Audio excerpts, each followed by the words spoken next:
दोस्तों नमस्कार। दिल्ली में काफ़ी अरसे बाद एक बहुत ज़्यादा संख्या में एक बहुत बड़ी भीड़ आज देश की राजधानी दिल्ली में देखने को मिली। जी हाँ, एक भीड़ थी जो करीब अन्ना आंदोलन के वक्त दिखाई दी थी या फिर आज दिल्ली के रामलीला मैदान में देखने को मिली है। ये भीड़ सरकार के खिलाफ नारेबाजी और अपने मांग को लेकर थी। जो ये भीड़ आई थी, यह भीड़ सरकारी संस्थान है, सरकारी जो देश की केंद्र की सरकार है उसके खिलाफ अपना प्रदर्शन को लेकर एकजुट हुई। लाखों की संख्या में यह भीड़ आज दिल्ली के रामलीला मैदान में क्यों इकट्ठी हुई, यह भी आपको बताएंगे। और क्या इसकी मांग थी, क्या इसकी मांग थी, किसको लेकर मांग थी, किस सरकार के खिलाफ नाराज थी और कहां से यह इतनी भीड़ आई। आपको बता दें, करीब करीब 10 लाख की भीड़ आज दिल्ली के रामलीला मैदान में और दिल्ली की सड़कों पर देखने को मिली। ये गोदी मीडिया, ये भारत की जो गोदी मीडिया है, ये आपको शायद ना बताए या हो सकता है आपको इसकी जानकारी ना दे, लेकिन एक पत्रकार और एक ये सोशल मीडिया का ही कर्तव्य है या एक सोशल मीडिया का ही दायित्व या मान ले कि उसकी जो मेहरबानी है कि जो आपको प्रॉपर खबर और प्रॉपर जानकारी जो देश में चल रहा है वह देखने को मिलती है। तो बात करते हैं बिना देर किए आज की इस अहम खबर पर। दिल्ली की जो रामलीला मैदान में आज यह भीड़ देखने को मिली। यह भीड़ ओपीएस को लेकर थी, यानी ओल्ड पेंशन स्कीम को लेकर थी। आपको बता दें, ये ओल्ड पेंशन स्कीम जो है पुरानी स्कीम योजना जो भाजपा सरकार ने 2014 के बाद बंद कर दी थी।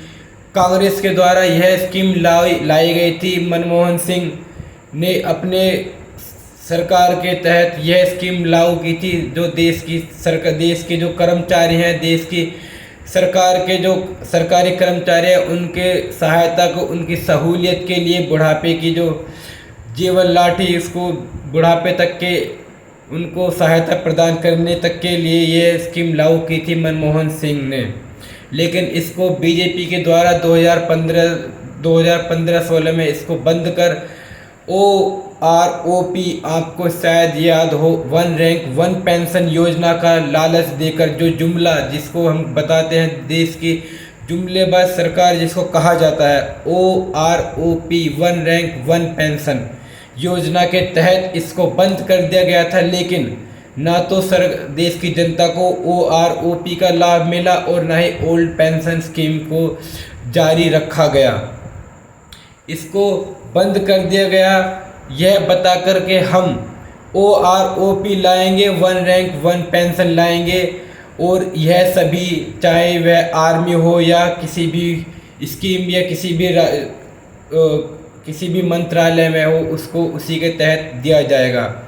लेकिन इसको बंद करके ना आपको OROP, देश के जो कर्मचारी हैं, सरकारी कर्मचारी हैं, जो देश के सरकारी नौकरी करने वाले जो जनता है देश की, उसको ना वही दी गई और ना ही इसमें OROPS स्कीम जो है उसको भी चेंज करके कुछ बदलाव कर उसको जारी कर दिया गया। आपको बता दें कि जो OPS स्कीम थी उसके तहत जो अगर कोई आदमी रिटायर होता था तो उसको रिटायरमेंट होने के बाद कुछ धन दिया जाता था। उसके बाद उसकी शेष राशि को उसके जीवन अंत तक उसको दिया जाता था एक पेंशन के द्वारा, एक महीने की किस्त के द्वारा, हर महीने किस्त के द्वारा इसको दिया जाता था।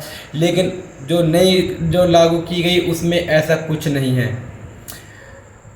नई पुरानी स्कीम में जो फंड बोनस, IS और जो वगैरह जो अन्य तरह के जो टैक्स और जो लागू करने के जो सरकार की स्कीमें थी उसको एक साथ ना देकर आगे तक के लिए उसको दिया जाता था, उसके वृद्धावस्था तक, उसके मरणोपरांत तक दिया जाता था। अगर वह पति या पत्नी उसमें से कोई एक नहीं बचता है तो जो बचा है उसको दिया जाता था सिर्फ एक को, और दूसरा इसमें अगर कोई अपनी ड्यूटी के दौरान इसकी मृत्यु हो जाती है या ड्यूटी पे रहते हुए जिसकी मृत्यु हो जाती है उसको उसके किसी सदस्य को नौकरी दी जाती थी। लेकिन जो अब नई स्कीम लागू की गई उसमें ऐसा कुछ नहीं है। इसमें नई स्कीम में जो आपकी फंड बोनस और आईईएस जो वगैरह वगैरह के फंड हैं उनको एक साथ दे दिया जाता है, अब वृद्धावस्था तक नहीं मिलता।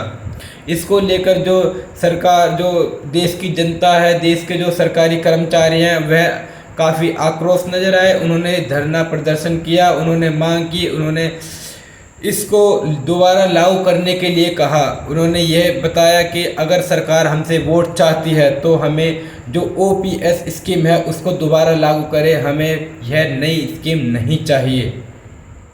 आपको बता दें कि कुछ राज्यों में ओपीएस अभी भी लागू है, चाहे वह हिमाचल प्रदेश हो, छत्तीसगढ़ हो, राजस्थान हो या पंजाब हो। आपको बता दें कि ये सब केंद्र कांग्रेस के जो राज्य हैं, कांग्रेस शासित राज्य हैं। अगर पंजाब की बात ना करें तो वहाँ भी पहले पंजाब में कांग्रेस की ही सरकार थी, लेकिन अब वहाँ पिछले करीब एक साल से भगवंत मान की सरकार है और मान सरकार ने जो ओपीएस स्कीम है उसको लागू कर रखा है, उसको बंद नहीं किया। जो केंद्र कांग्रेस की जो कांग्रेस शासित प्रदेश हैं, जो राज्य हैं, उसमें यह स्कीम अभी भी लागू है। तो वही जो स्कीम कांग्रेस ने लागू कर रखी है वही उसी स्कीम को जो देश के इस प्रदेशों से आए जो अन्य या जो संस्थान, जो यूनियन है, वह इस स्कीम को पूरे देश में लागू करवाना चाहती हैं। क्योंकि अब चुनाव नज़दीक है, तब वह भी इस देश की आम जनता भी इस चुनाव के जो नतीजे को, इस चुनाव के पल को भुनाना चाहती है, अपने पक्ष में लेना चाहती है। लेकिन जो बीजेपी है उस पर इसको कोई अभी तक किसी भी प्रकार की कोई प्रक्रिया नहीं आई है, ना ही किसी मीडिया ने, ना ही किसी न्यूज़ चैनल ने अभी तक इसको एंकर किया है। लेकिन आप इसकी वीडियो काफ़ी वायरल हो रही है, आप इसको दे सकते हैं। वायरल की बात की जाए तो वायरल एक और भी वीडियो हो रही है जिसमें हमारे श्री भाजपा के जो एमपी है सतीश गौतम, उन्होंने एक महिला को उनकी मर्जी के खिलाफ न सिर्फ छुआ बल्कि उनके शरीर को जबरन टच भी किया। उन्हें बुरी तरह, जो एक अश्लील, एक अव्यवहारिक, एक जनता के सामने जो उनका स्पर्श किया। आपको बता दें कि अलीगढ़ में एक जो प्रोग्राम है उसमें एमपी सतीश गौतम और जो एमएलए है राणा, मुक्ति राणा, जो एमएलए है मुक्ति राणा को टच किया गया एमपी सतीश के द्वारा। पहले उनका जबरन हाथ पकड़ा, जब उन्होंने हाथ झटक दिया उसके बाद में देखा जा सकता है कि उन्होंने हंसी ठिठोले करते हुए उनकी गर्दन उनके कंधे तक पकड़ लिए और बताया कि ये मजाक था, यह मेरी माँ समान है, एक माँ बेटे का। तो इस कदर माँ बेटे की तरह यह छुआ था। इस कदर जो बीजेपी के जो कार्यकर्ता है, बीजेपी के जो नेता प्रवक्ता हैं, वो इस कदर की आप जान सकते हैं, आप समझ सकते हैं कि किस तरह की उनकी मानसिकता है। ये एक नारी शक्ति वंदन योजना, जो महिला आरक्षण बिल, जो प्रधानमंत्री नरेंद्र मोदी जी ने देश की जो महिलाएं हैं उनको दिया है, देश की महिलाओं को जो आरक्षण दिया है, लग रहा है ये उसी के आरक्षण के जो दिया है, यह आरक्षण महिलाओं को नहीं पुरुषों को दिया गया है, ताकि वह महिलाओं को जैसा चाहे वह अपना इस्तेमाल में ले सकते हैं, जैसा चाहे उन महिलाओं के खिलाफ बोल सकते हैं, चाहे जैसा भाषण दे सकते हैं, चाहे वह बृजभूषण सिंह हो, रमेश बिदुड़ी हो, या अभी जो इसमें नए शामिल हुए हैं सतीश गौतम ही क्यों ना हो। ये जुमलेबाज सरकार सिर्फ जुमला ही कर सकती है। आपको हमारी ये जानकारी कैसी लगी हमें कमेंट बॉक्स में बताएं। हमारे चैनल को सब्सक्राइब करें। नमस्कार।